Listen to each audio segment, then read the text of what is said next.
전망은 여전히 밝지 않습니다. 미국 의회 일부에선 의료보험 개혁이 끝나고 내년 초까지 FTA 비준이 안 되면 내년 11월에 중간 선거가 있다는 점을 감안할 때 비준은 아예 내후년 이후로 미뤄질 수 있다고 보고 있습니다. 어제 가서명을 한 유럽연합과의 FTA도 내년 초 정식 서명을 앞두고 자동차 문제가 최대 쟁점입니다. 유럽 자동차 업계는 자동차 관세가 없어지면 한국 자동차가 유럽 시장으로 몰려들어 엄청난 타격을 입을 것으로 우려하고 유럽 의회의 비준 거부를 촉구했습니다. 여기에 이탈리아 정부가 가장 먼저 동조해 거부권을 행사할 수 있다고 밝히고 있어서 정식 서명을 하기까지는 적지 않은 진통이 예상됩니다. 워싱턴에서 MBC 뉴스 김상철입니다. 우리 정부는 더 이상의 추가 협상이나 재협상은 없다는 입장입니다. 하지만 미국 의회 인준을 위해서는 어떤 식으로든 추가 협상이 불가피할 것이란 전망도 있습니다. 박찬정 기자입니다. 우리 정부는 한미 자유무역 협정에 관해 재협상이든 추가 협상이든 있을 수 없다는 입장을 거듭 천명했습니다. 이혜민 통상교섭본부 FTA 교섭 대표는 오늘 아직까지 미국 정부로부터 구체적인 요청은 없었다며 협정 내용의 변경은 있을 수 없다고 밝혔습니다. 이 대표는 미국 측 입장을 들어보는 수준의 실무 협의는 가능하다며 여지를 남겼습니다. 하지만 통상 전문가들은 2년 반이 되도록 두 나라 의회가 비준조차 하지 못한 상황에서 양측의 실무 협의가 사실상의 추가 협상이 될 것이란 전망을 내놓고 있습니다. 자동차 업계 등 미국 내 반발을 고려할 때 미 의회의 인준을 받으려면 어느 정도 미국 정부에 체면을 세워줄 수밖에 없지 않겠냐는 관측입니다. 서명기 추가 협상은 국제 관례가 아니란 지적도 있지만 사례는 일부 있습니다. 네프타, 즉 북미 자유무역협정, 멕시코하고 미국과 캐나다 같은 경우에도 정부 간에 합의를 해놓고요. 국내 비준 과정에서 이렇게 서로 대화해가지고. 정부는 유럽 자동차 업계가 반발하고 있는 EU와의 FTA도 EU 집행위원회가 각국과 충분히 협의한 만큼 유럽 의회 비준엔 문제가 없을 것으로 내다봤습니다. MBC 뉴스 박찬정입니다. 내일 아침까지 전국에 천둥 번개가 치고 비가 오겠습니다. 이 비가 그치면서 기온은 뚝 떨어져 꽤 쌀쌀해지겠습니다. 이지선 기자입니다.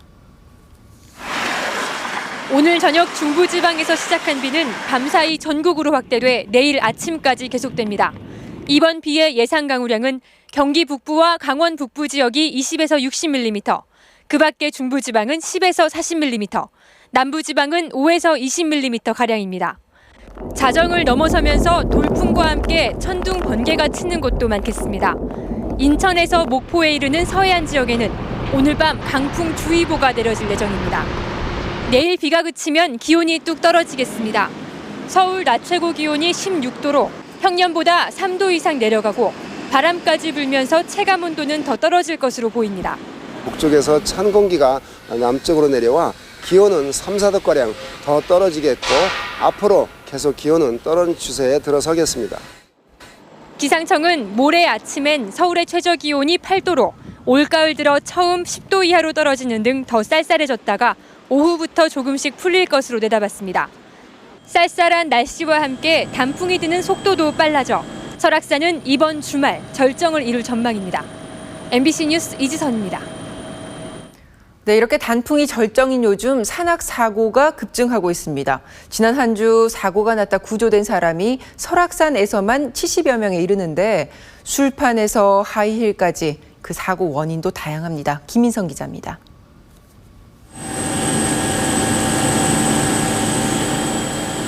아찔한 절벽 끝, 남녀 등산객 2명이 서로 부둥켜 안고 있습니다. 2시간째 추위와 공포했던 이들은 호기심에 출입금지 구역에 들어섰다가 길을 잃고 헤매다 낭떠러지까지 가게 된 겁니다. 신고를 받고 출동한 구조대원들이 차례로 헬기로 끌어올립니다. 자정이 넘은 시각, 설악산 중턱의 장분봉 아래쪽에 50대 남성이 쓰러져 있습니다. 어둠 속에 무리하게 암벽 등반을 하다 30m 아래로 추락한 겁니다. 희미한 랜턴을 켠 구조대원들이 사투를 벌인 끝에 목숨은 건졌습니다. 산 곳곳에는 이렇게 출입금지구역이 있습니다. 출입금지구역은 등산로가 정비돼 있지 않아 무단으로 들어갈 경우 길을 잃고 헤매다 조난되는 등 대형 사고가 날 수 있습니다. 또 다른 계곡, 술판을 벌이는 등산객을 쉽게 볼 수 있습니다. 남녀 10여 명이 안주를 펼쳐놓고 연거푸 술을 따라 마십니다. 산에서 먹으면은 여기서 먹는 것보다 엄청 맛이 좋아요. 힘도 나고 기분도 좋고 아주. 병소주, 종이팩 소주, 진달래 술까지 종류도 다양합니다. 술은 주의력을 떨어뜨려 실족 사고의 위험이 크지만 괴념치 않습니다. 또 구두를 신고 산을 오르는 사람들도 많습니다.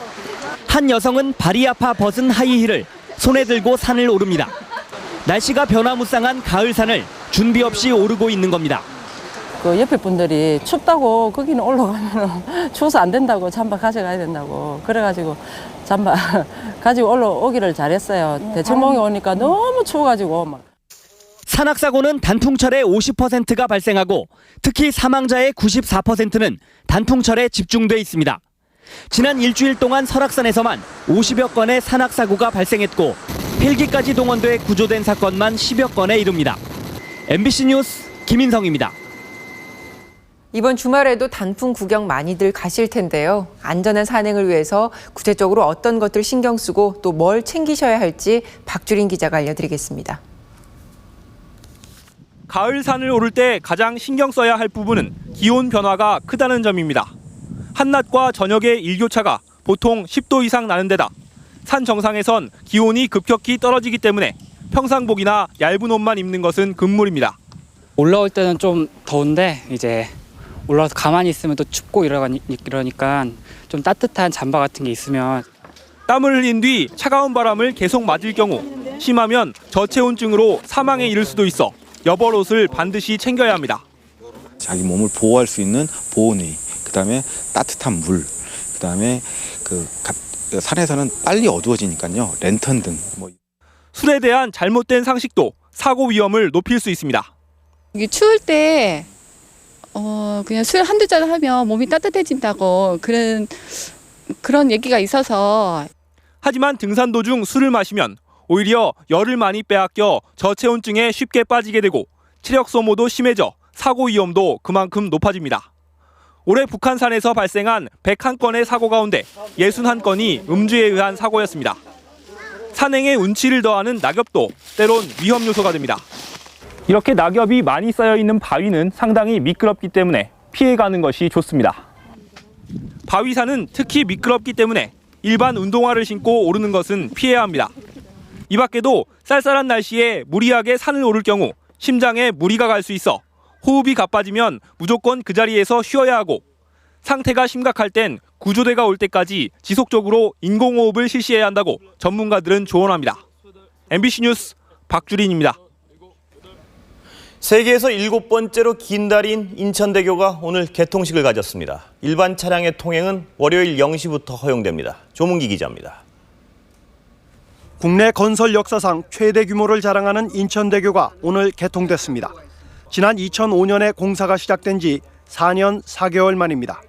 이는 아름다움과 기술을 동시에 갖춘 세계적인 건설 프로젝트의 기록이라고 감히 할 만합니다. 곡선으로 설계된 인천대교는 왕복 6차로에 길이 21.4km, 세계에서 7번째로 깁니다. 중심부에는 63빌딩 높이의 주탑 2개가 서 있고 208개의 케이블이 다리를 붙들고 있습니다. 안전성도 뛰어나 초속 72m의 초특급 태풍과 규모 7의 지진에 견딜 수 있습니다. 상황실엔 레이더 감시 시스템을 설치해 짙은 안개 낀 날에도 차량 흐름을 정확히 알 수 있습니다. 365일 24시간 도로 상황을 모니터링하고 있고 모든 관리자들이 어디에서든 노트북을 통해서도 도로 상황을 볼 수 있는 관리 시스템을 갖추고 있습니다. 인천대교의 개통으로 서울과 경기 남부에서 인천공항까지의 소요 시간이 40분 정도 단축될 것으로 보입니다. 다만 통행료는 승용차 기준 5,500원으로 도로공사가 관리하는 일반 고속도로보다 4배 정도 비쌉니다. 인천대교에선 이번 주말 걷기 대회와 자전거 대회가 열립니다. 본격적인 차량 통행은 다음 주 월요일 새벽 0시부터 시작됩니다. MBC 뉴스 조문기입니다. 정치권의 뜨거운 감자로 떠오른 세종시 건설 문제에 대해 청와대는